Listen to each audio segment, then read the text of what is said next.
19h, Philippe David, Cécile de Ménibus. On vous souhaite la bienvenue avec Philippe David. On est ensemble jusqu'à 19h avec autour de cette table Éric Revel, éditorialiste Sud Radio, bonsoir. Sylvain Lévy-Valency, journaliste et directeur de la rédaction de Radio Imo, que vous retrouvez tous les samedis matins à 9h30 pour Parlons. À 9h15. 9h15. Ouais. Non, c'est parce que ça a peut-être changé, c'est pour ça que je le dis. Quelle mauvaise foi.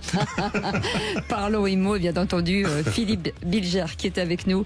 Et notre invité exceptionnel aujourd'hui, c'est Yael Braun-Pivet, la présidente de l'Assemblée nationale. Merci d'avoir accepté notre invitation à l'occasion de ce livre À ma place chez Buchet-Chastel. On va revenir tout de suite sur ce livre, sur l'importance pour vous aujourd'hui en tant que première femme au perchoir d'écrire ce livre pour raconter finalement une partie de votre vie, ce qui vous nourrit et ce qui vous fait aujourd'hui, et cet aboutissement, alors je vous le souhaite encore plus loin, mais cet aboutissement finalement de se dire que de se battre, on arrive finalement, même avec un passé un peu lourd, à obtenir quelque chose et à finalement s'engager pour une France qui vous accueille.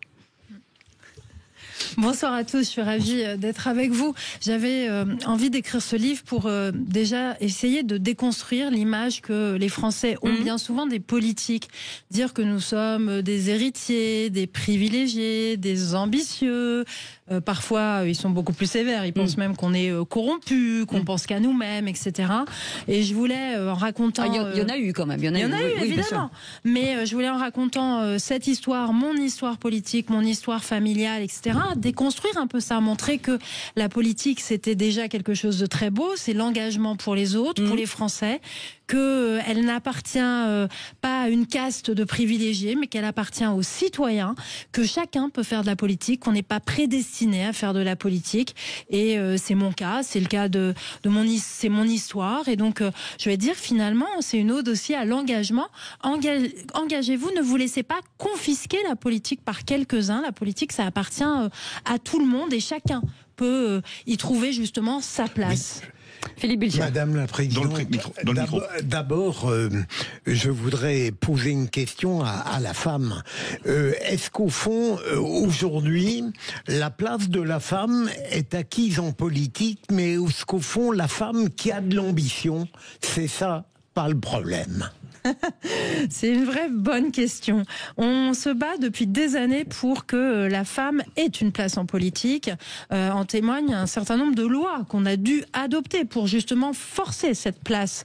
Et donc c'est toutes les lois sur la parité dans les élections départementales, régionales, à la sénatoriale, législative, etc.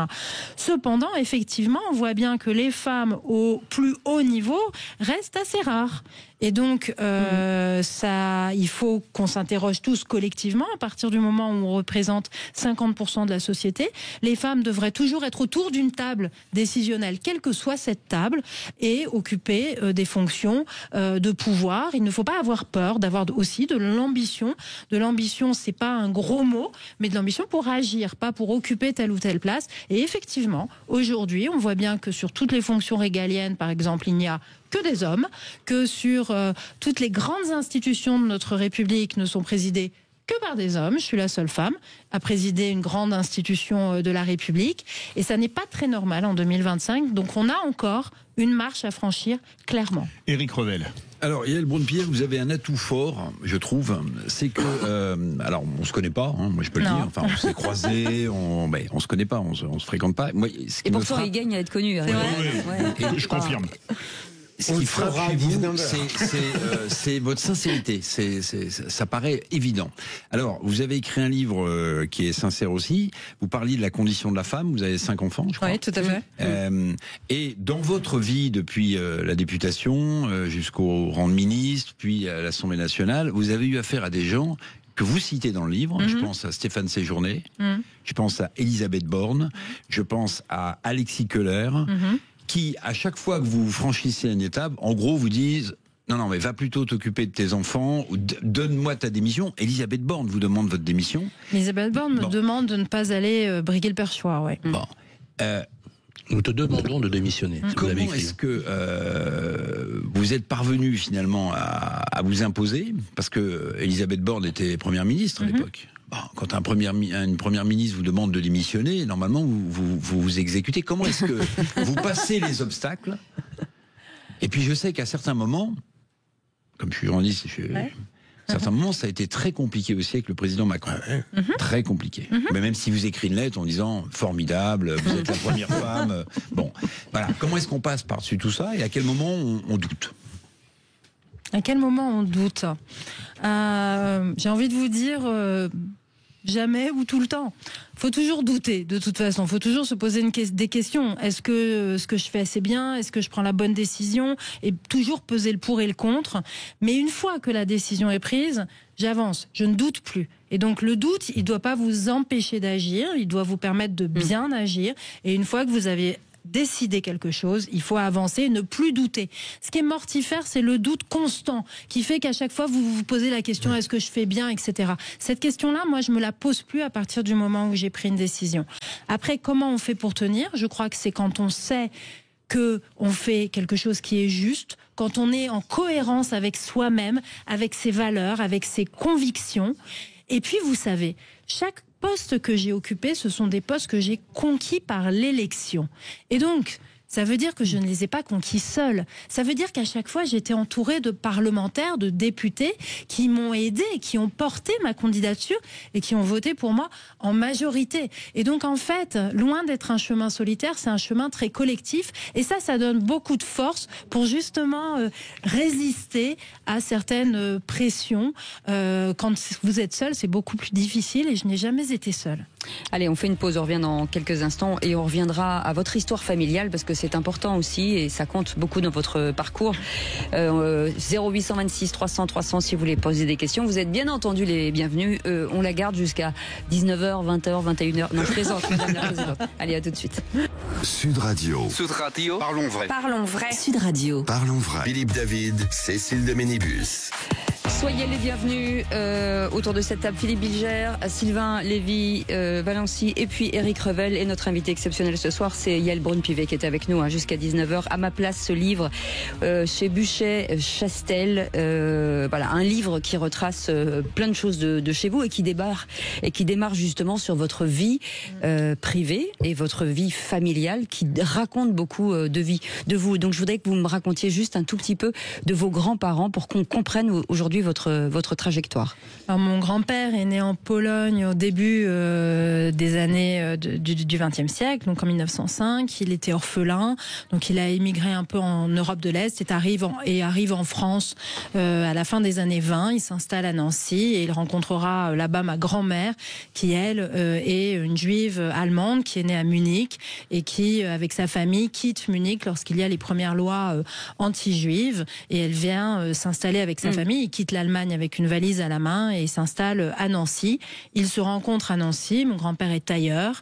Et puis la guerre arrive et il va tout de suite, il n'hésite pas, il va s'engager dans la Légion étrangère, comme un certain nombre de Polonais à l'époque. Il n'a pas la nationalité française et puis il combat près de la Marne. Et puis la guerre s'arrête. Ils ont un périple dans toute la France. Il s'installe en Haute-Savoie. Il rentre dans le maquis savoyard. Il va participer au parachutage des Glières. Il fait la libération de Cluse. Mon papa naît pendant la guerre, en plein mois de décembre. Ils sont cachés en Haute-Savoie. Et puis la guerre se termine. Il rentre à Nancy avec sa femme et son fils. Il est médaillé de la Résistance parce que il a combattu pour la France et il est naturalisé français. Donc j'ai le décret de naturalisation de mon grand-père avec ma grand-mère et mon père, puisque mon père était né en 43. Et après, il vivra une vie très paisible, très simple. Il a été tailleur toute sa vie. Ma grand-mère l'a aidé au magasin. Et puis, ils décéderont à Nancy, mon grand-père, en 1989. Et il est enterré là-bas. Et donc, il a vécu une vie simple et droite, mais d'immigrés polonais, elle, d'immigrés allemandes, qui se sont devenus français de cœur et ont aimé par-dessus tout la France et ont considéré, et c'est ça moi qui m'étonne toujours chez mon grand-père, c'est qu'il disait toujours qu'il avait eu beaucoup de chance dans la vie. Et souvent, les personnes qui ont vécu les pires des drames se disent qu'ils sont chanceux. C'est fou. Et je pense que ça doit nous faire tous réfléchir quand on est parfois un peu des enfants gâtés de la vie, de se dire que ne nous plaignons pas quand on voit ce que certains ont pu traverser. Absolument. Sylvain. Alors, j'ai envie de vous dire, glücklich Behaid in Frankreich. C'est du yiddish. C'est la phrase que certainement votre père a prononcée, qui dit la chose suivante: heureux comme un juif en France. Et à la période où votre père fait quasiment 200 km à pied pour aller à Łódź, Mon grand-père. Votre grand-père, pardon, à Łódź pour aller en France, et je crois qu'il a 8 ou 9 ans, c'est juste extraordinaire parce que, en fait, la rencontre de votre grand-père comme celle de votre grand-père, c'est une rencontre improbable. C'est à la fois une rencontre improbable avec un dénominateur commun, un amour fou, infini, pour cette France qui était une terre d'accueil, qui était un creuset, qui a accueilli les Juifs ashkénazes qui fuyaient les pogroms de Kishinev, de Tbilissi. Voilà, ils venaient en France trouver cette paix. Quand le régime a changé, il n'a pas hésité. Il s'est battu pour la France, et moi j'ai envie de vous poser cette question. Peut-être qu'on vous posera certainement des questions plus politiques. Moi, ce que j'ai beaucoup aimé dans votre livre, parce que je l'ai littéralement dévoré, et ça m'arrive pas souvent de lire des livres de politique sur lesquels j'ai pris autant de plaisir à le lire. Merci. Je peux pas m'empêcher d'avoir un peu de projection personnelle, bien évidemment, mais ce que je veux dire, c'est que il y a tout votre engagement, toute votre sensibilité qui est engagée dans ce livre. Je trouve très jubilatoire, pour pas dire rassurant, la façon dont vous abordez les choses. Et moi, la grande question que je me dis, mais comment se fait-il qu'elle n'ait pas pu, que son engagement, que son intégrité n'ait pas pu être altérée par les multiples complots d'alcôves, les sournoises combinaisons des groupes politiques. Comment une femme qui a réussi sa vie de femme, avec 5 enfants, avec un mari qu'elle a connu dès le lycée, dans le 78, vous avez pu garder cette ligne droite. Je pense que, vous l'avez dit tout à l'heure, il faudrait que la société civile s'implique un peu plus en politique. Vous parlez d'or parce que je pense que vous êtes aussi l'incarnation, n'en déplace à certains, de ce que le multiculturalisme peut produire de mieux dans notre pays sans jamais renier vos origines, avec ce tronc commun qui est un amour fou de la République, d'être heureux en France et d'être fier de notre nation, de notre pays, ce qui est le cas à la fois des Juifs français ou les Français juifs, mais également des Français de confession musulmane, bouddhiste ou autre. On laisse répondre. Bien sûr. Qu'est-ce qui fait que je reste droite et moi-même ? Je crois que c'est d'une part mon arrivée tardive en politique, qui fait que la réussite de ma vie ne dépend pas de la réussite de ma carrière politique. Vous voyez ce que je veux dire ?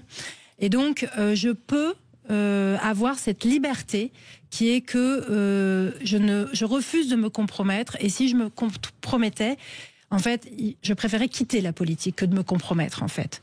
Vous voyez ?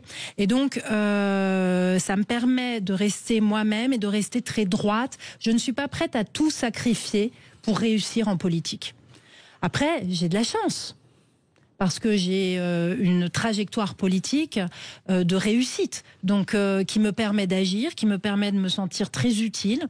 Mais moi, ce qui m'importe, c'est de me sentir utile. Et je peux vous dire que lorsque j'étais engagée au Resto du Cœur, je me sentais très utile aussi.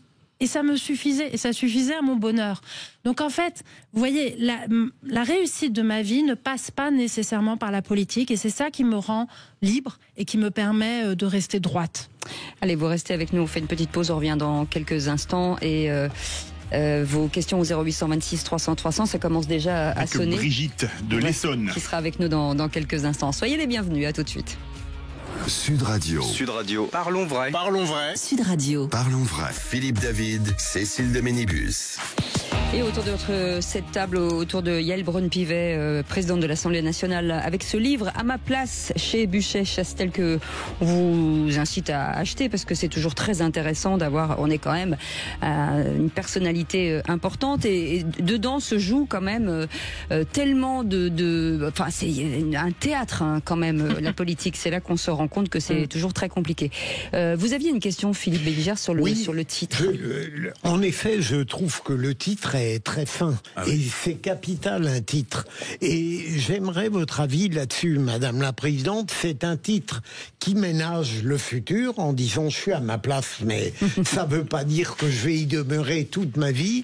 Et en même temps, je le trouve modeste parce que vous dites je ne suis qu'à ma place pour l'instant. Donc c'est très habile un titre comme ça. Ça montre la richesse de votre personnalité. Merci beaucoup. J'aime bien le titre. Je suis d'accord avec vous. C'est un peu immodeste, mais il y a aussi le côté venez à ma place. Donc il y a plusieurs entrées. Venez à ma place au perchoir. Venez, je vais vous emmener, vous montrer ce que ça fait que d'être au perchoir à l'Assemblée nationale en ce moment. Comment on regarde ces parlementaires, comment on vit tel ou tel événement. Et donc j'aime bien ce côté plusieurs entrées. Comme ça, chacun peut le comprendre un petit peu comme il veut. Mais il y a plein de sensibilités aussi dans le titre, pardonnez-moi, parce que à ma place, ça peut aussi vouloir dire si vous saviez comme ça a été difficile, en fait, d'être à ma place. Si vous saviez comme c'est difficile d'être à ma place. Alors, je sais pas si c'est vous, parce que parfois c'est les éditeurs qui trouvent les titres aussi, ou si c'est vous, mais c'est important. Je sais pas si on vous a déjà posé cette question, mais Philippe a raison. C'est même pas. Il y a une entrée émotionnelle très forte dans à ma place. Vous voyez. Mais c'est vous qui avez. C'est moi le titre et c'est moi la photo. Au départ, on était parti sur une photo complètement autre qui ne me plaisait pas et je voulais une photo du perchoir. Et en fait, on a regardé dans la banque d'images de l'Assemblée, c'est une photo qui est pas du tout posée. C'est une photo sur le vif de moi au perchoir. En plus, c'est joli. Il y a le petit ruban rose et tout ça. Et en fait, je trouvais que c'était assez signifiant, mais d'avoir aussi quelque chose de très naturel. Vous voyez, de pas ostensible, ostentatoire. Et le perchoir est juste, voilà, on le voit un petit peu, mais pas trop. On part au 0826 300 300, direction l'Essonne. Bonsoir Brigitte. Bonsoir Brigitte, bienvenue. Bienvenue. Bonsoir à vous Philippe, Cécile, vos invités, Madame la Présidente Braun-Pivet, bien évidemment. Bonsoir. On vous écoute. Alors, je tiens déjà à lui assurer de tout mon soutien face aux insultes antisémites auxquelles elle a dû faire face. Je tiens aussi à lui dire qu'on peut être qu'impressionné par sa force, sa pugnacité. Tenir le poste de présidente de l'Assemblée, ça ne doit pas être simple tous les jours avec un parti politique comme la LFI ou les trublions du NFP. Et donc, précisément par rapport au ruban rose auquel elle fait allusion, elle a expliqué aussi avoir eu un cancer. Et donc, pour tout cela, on peut que lui apporter notre soutien et notre respect, bien évidemment. Et la question que je voudrais lui poser, c'est comment elle a géré ses problèmes de santé graves avec un poste aussi prenant. Voilà. Yael Braun-Pivet. Alors le cancer s'est déclaré effectivement en janvier 2022. Je n'étais pas encore présidente de l'Assemblée nationale, mais j'ai mené justement ces batailles de front. Ça a été difficile, je vous cache pas. Opération, radiothérapie, etc. Ça fatigue beaucoup. Et j'ai eu de la chance d'être très bien soignée et d'être très entourée par ma famille.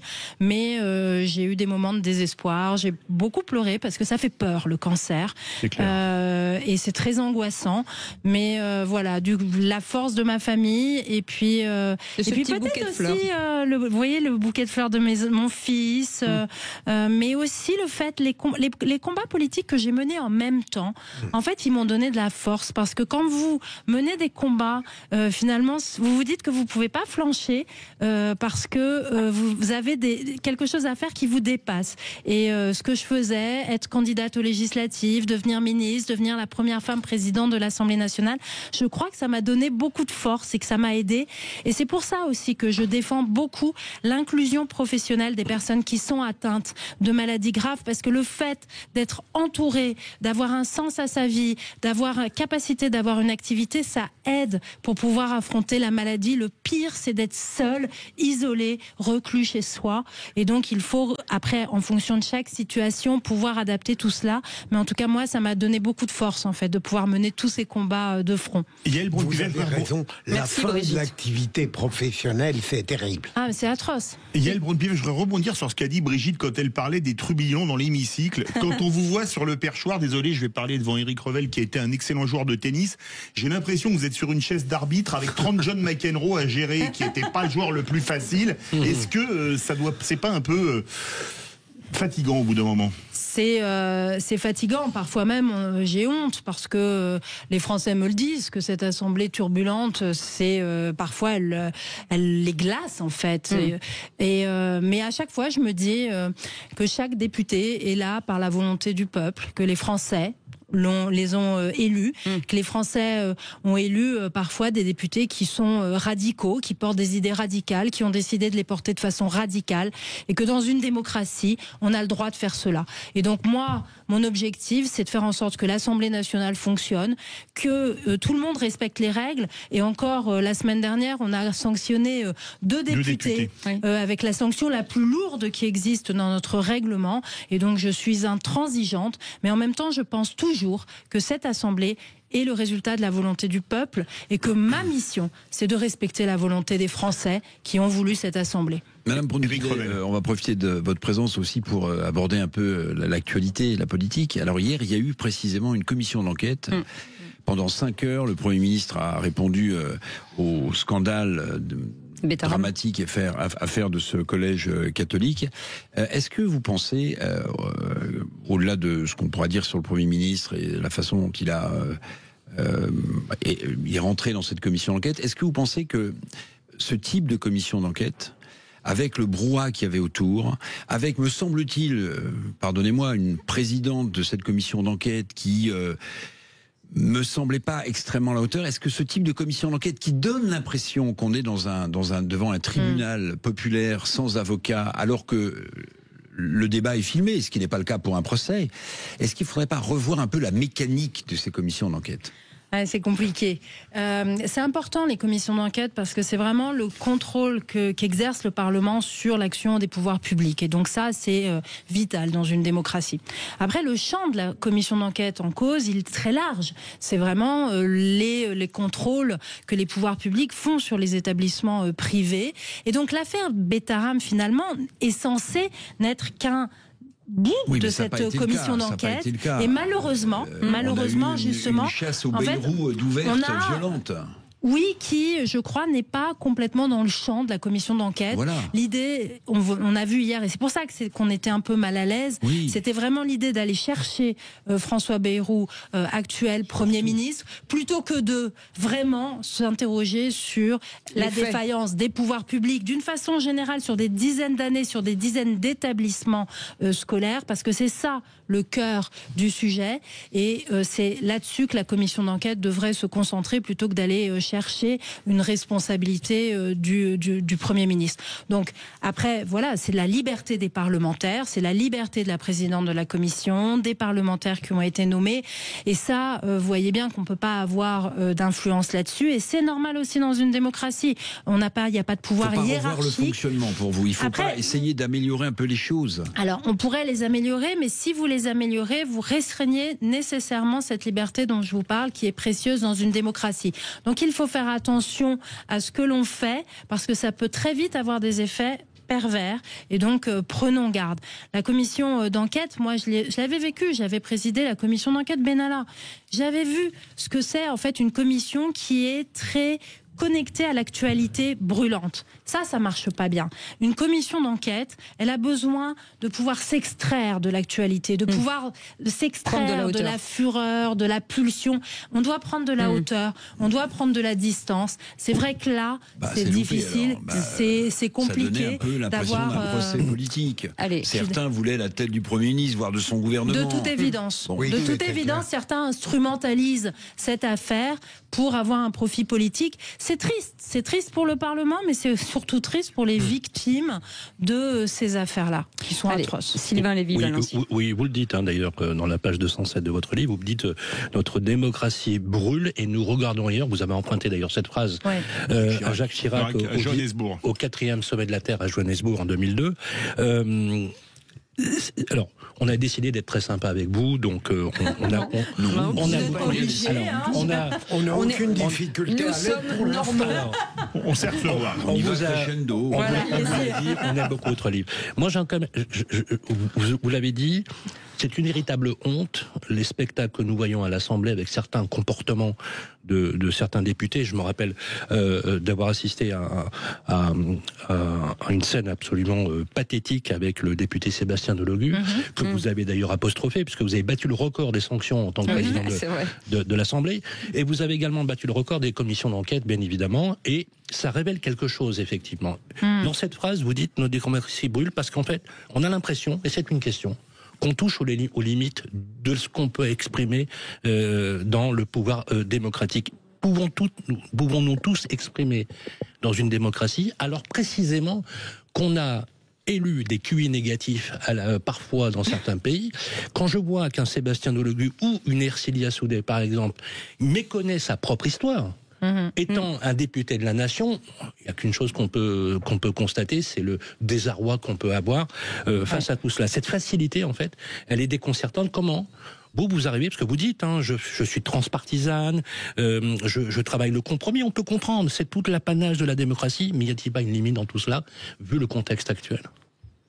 C'est une question impossible, en fait, parce que voudriez-vous faire ?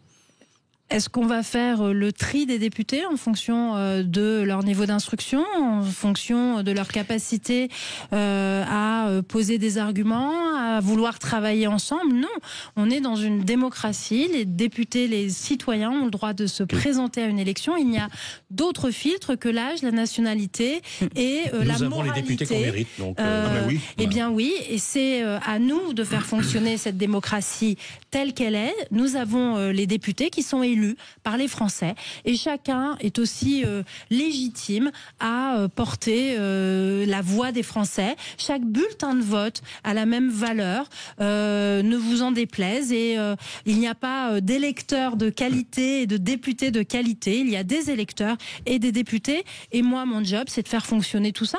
Je suis pas d'accord avec tout le monde, je fais pas du transpartisan avec tout le monde, je travaille pas avec tout le monde. En revanche, en tant que président de l'Assemblée nationale, je dois respecter tout le monde et je dois faire en sorte que chacun puisse exercer le mandat que le peuple lui a confié complètement, pleinement, quoi que j'en pense. Mais je voulais vous poser une question, mais vu votre réponse, je vais vous en poser une autre. Vous permettez, vous dites que tous les députés sont égaux. Est-ce que c'est logique qu'au bureau de l'Assemblée nationale, il n'y ait aucun député RN alors que c'est un parti qui fait beaucoup de voix aux élections? Alors non, ça n'est pas logique. Donc c'est que tous les députés ne sont pas égaux. Mais le problème, c'est que le bureau à l'Assemblée nationale, nous sommes une démocratie. Donc l'Assemblée nationale a des règles démocratiques. Les personnes qui exercent des fonctions à l'Assemblée nationale sont des personnes qui sont élus. Et donc, on ne peut pas forcer les députés à mettre des bulletins de vote dans une urne avec tel ou tel nom.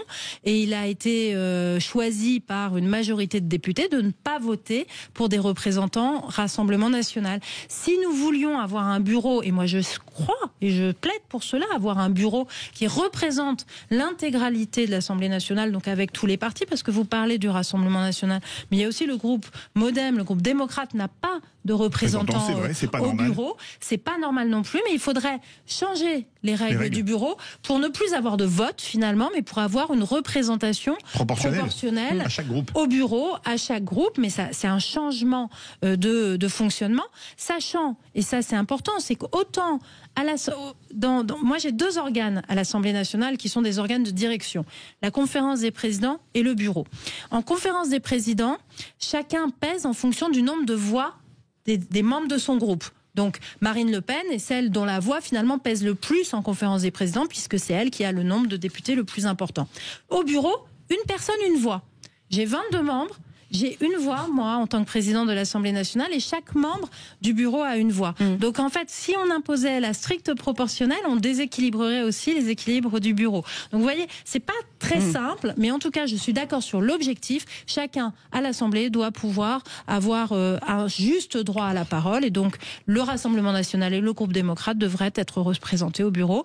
Vous savez que nous changeons le bureau tous les ans, et donc, c'est des sujets qui vont revenir en discussion début octobre prochain, parce qu'ils seront à nouveau sur la table. Allez, vous restez avec nous, on fait une petite pause avec un auditeur, Franck, qui sera avec nous dans quelques instants, et puis on reviendra sur ce sujet important, puisque vous avez absolument voulu ce sujet, la fin de vie à l'Assemblée nationale, et vous l'avez mis à l'ordre du jour. On en parle dans un instant, à tout de suite.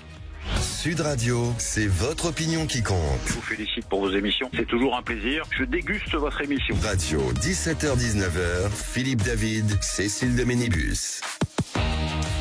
Bienvenue dans Les Vraies Voix. On est ensemble jusqu'à 19h. On a poussé un petit peu les murs pour faire la place à la présidente de l'Assemblée nationale, Yael Braun-Pivet, qui est avec nous avec ce livre justement À ma place chez Buchet-Castel. Je le disais tout à l'heure, on va parler de la fin de vie dans un instant, mais Franck est avec nous au 0826 300 300. Franck, bienvenue à Sud Radio. Bienvenue. Et on vous écoute pour votre question. Oui, bonsoir toute l'équipe et bonsoir Madame la Présidente. Bonsoir. En tant que personnalité politique, j'aimerais savoir ce que vous avez pensé de l'émission de Gilles Boulot qui a interviewé notre président lundi soir, étant entendu que je vous donne quelques pistes en ce qui concerne mon opinion, à savoir que je trouve que cette émission n'a pas été à la hauteur de celle qui aurait dû être consacrée à un président de la République. On avait l'impression que c'était plutôt des snipers qui étaient là pour tenter de déstabiliser quelqu'un qui n'avait pas tous les éléments techniques pour pouvoir répondre, que c'était plutôt une émission destinée à un Premier ministre plutôt qu'à un président de la République. Et je trouve que ce type d'interview, est-ce que ça n'est pas une erreur de casting ou une erreur de communication dans la mesure où ça désacralise un peu la fonction de président de la République qui doit être avec une certaine hauteur de vue. Voilà. Je suis pas complètement d'accord. Alors peut-être sur le casting, ça je sais pas. Mais en revanche, je crois que le président de la République doit s'adresser aux Français et que finalement il le fait pas suffisamment souvent et que on est dans un pays où justement on a tout le temps un président qui parle avec des annonces solennelles, un cadre très solennel visuellement et qui parle rarement. Je suis pas fan de ça. Moi, je crois que le président de la République devrait être beaucoup plus en contact avec les Français, avoir beaucoup plus d'échanges, avec beaucoup plus d'échanges avec les journalistes, faire des conférences de presse régulières. Je crois qu'aujourd'hui, on a besoin de cette proximité, d'avoir quelqu'un qui, au contraire, prend position, exprime son point de vue, explique aussi pourquoi il agit comme cela ou comme ceci. Parlons à l'intelligence des gens avec justement ces exercices plus fréquents démocratiques. Après, peut-être avoir des échanges directs avec les citoyens plutôt que de choisir telle ou telle personnalité, qu'elle soit syndicale ou politique. Je crois que ça serait aussi intéressant d'avoir parfois des citoyens français qui interpellent directement le président de la République pendant 1 heure, 2 heures sur un plateau télé ou sur une radio comme vous le faites avec moi. On a besoin de ça aujourd'hui. On a besoin de ces échanges francs et directs. Merci beaucoup Franck. Un petit mot avant de passer la voix à Éric Revel et Philippe Bilger sur la fin de vie, ce sujet très important, très lourd, très compliqué de trouver une voie entre tous les avis de tout le monde. C'est ce qu'on est en train d'essayer de faire à l'Assemblée nationale. Les débats ont enfin commencé. Ils avaient été interrompus il y a 1 an à cause de la dissolution. Nous avons réussi à les reprendre. Les débats se déroulent de façon très apaisée jusqu'à présent, très respectueuse des uns et des autres et des convictions de chacun. On sait que c'est très profond, c'est très intime. Et puis on ne sait jamais ce que l'autre a vécu. Et donc il faut faire toujours très attention aux mots qu'on utilise parce qu'on peut blesser sans le vouloir. Et donc pour le moment tout va bien et moi je veille à ce que ces débats se déroulent le mieux possible. Nous allons, je l'espère, voter ce texte le 27 mai prochain. Donc vous voyez c'est très rapide. Mais après il y aura un processus législatif qui va durer presque 2 ans. Et donc on va avoir le temps de bien faire mûrir reposer. tout cela, de bien faire reposer, de prendre évidemment, le Sénat va pouvoir se prononcer et j'espère qu'on aboutira à un texte qui sera le mieux construit possible, qui protégera tout le monde, les patients, les familles et le corps médical. Philippe Bilger. Madame la Présidente, je ne pouvais pas échapper à cette dernière question. Vous avez montré la passion que vous éprouvez à diriger, à être à la tête de cette Assemblée nationale. C'est une prestigieuse fonction. Je vais euphémiser la fin de ma question. Est-ce que vous vous interdisez quoi que ce soit à l'avenir ? Je m'interdis jamais rien, mais j'ai du mal à penser l'avenir lointain. Dans mon livre, je raconte que j'ai eu un peu 1000 vies.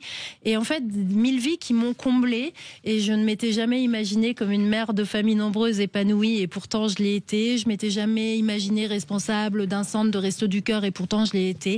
Je m'étais jamais imaginée présidente de l'Assemblée nationale. Donc en fait, j'aime aussi que la vie me surprenne.